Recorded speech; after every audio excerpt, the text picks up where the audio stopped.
All right. Good to be back. The first game of the season this week. It's Thursday night against Florida A&M.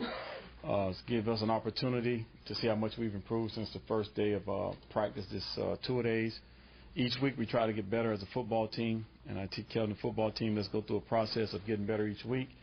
And this will be a great opportunity for us to come out and play Thursday night to see where we're at as a football team. We want to see how much we've improved from last year, as far as being in the right direction, as far as being the mental frame of mind, physically and mentally, and also understanding what we have to get done as a football team, stand on the right process of what we're trying to get done.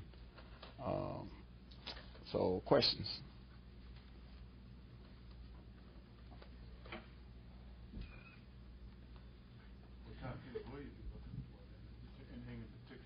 No, just want to see the team get better. Want to see them improve. We've had 3 scrimmages. Some people have gotten better each week. Want to see continue to have that progress. And I think the more that we continue those things, the better we'll be as a football team. You don't like to see a team go up and down. And I think we've handled a lot this 2 days because of we didn't hit a wall, I didn't think. So I'm kind of excited to see where we're at and see how we address this team this week. When you tell guys tonight, tomorrow, whenever you tell them, Thursday, whenever you tell them that they're starting, how do you convince the ones not on that list that competition continues, that's not all permanent? Because of camp. Because we've made changes in camp. Of guys who've getting reps with the ones, guys get reps with the twos. We've moved guys around in different places and different positions. So I think that those guys understand me and understand the coaching staff that this is just this week. We don't want nobody to go out there and play timid, and have your job on the line. We want you to just feel free and play hard and play aggressive. It's our job to coach you out of the mistakes and coach the technique part of it. But you can't coach effort. That's the one thing you cannot coach. And we just want to see guys. Each time that we have an opportunity to play a game is to have the effort, cut down on the mental bust, both offense and defensively. And on defense, want to see guys tackle and not miss tackles. So that's basically what you look for each week. And if you can eliminate a lot of those things, you'll be successful. Is there one thing you learned about this team in fall camp maybe that you didn't know beforehand? Or like I just said before, they did a lot. They didn't hit the wall. I think it comes from my first years here. When these guys were young, we hit a wall and I couldn't get them out of it. Just like you look at the year when we went 7-6, we hit a wall against Virginia. I couldn't. There's no way in the world I could get those young guys out of it. But we went through the process and they didn't hit a wall. Every week, every day they came out and practiced. One time we practiced, we had a walkthrough at 10:30 at night. And then we came back and brought them back the next morning, 6 o'clock in the morning. They responded. Nobody was tired. Nobody was late. They responded, had a great day of practice. We've had scenarios where, lightning rods came on. 30 minutes later, we went out and we got practice done within an hour. So we put them in situations. We scrimmaged in the rain. We've had hot days, and they responded. We went 1 day, 2 a day, 1 day, 2 a day. Everybody, we didn't have to have IVs and all that. They practiced hard. The tempo was still great. So I think anytime you have an opportunity to do that, man, it makes it good for you. Is it just a matter of maturity, guys growing I up? think it is. Maturity and physically their bodies adapting.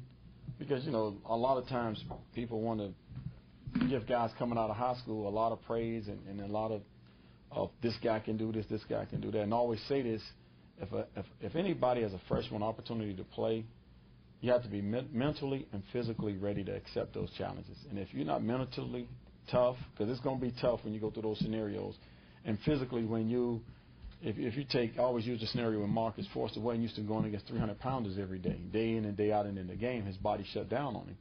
Those are things that are a little bit difficult, than now. And I think I see the big difference in his team. How much, talk about Coach, the mindset that this team had maybe in the summer getting ready for fall camp that might have helped them be more prepared for what was in front of them? I think it comes back from last season. We always talk about what you got to correct them things and mistakes from last season.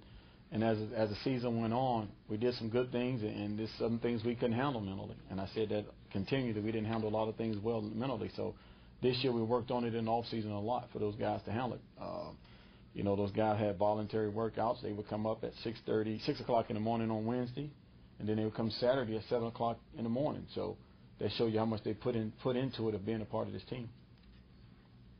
What areas do you expect Ja'Cory to definitely be better this season than last? His overall game, because it's the same offense, and it's been a lot of times with the guys on the team. and a lot of film work and studies and things like that. So you can't do nothing but get better. It's like when you have a guy that's been in your system a while. You tend to grow and do things, and you keep developing, and you continue to expand his game. So I think that'd be a great addition to us. And with the addition of the tight ends emerging the way they're doing, Richard and those guys are doing a great job. The running backs, they just not complete ball carriers. They pass receivers also. So he got a lot of things around him, like he's gonna continue to spread the ball around, but now he's more comfortable in the system. He threw 406 times, which was the second most pass attempts in school history.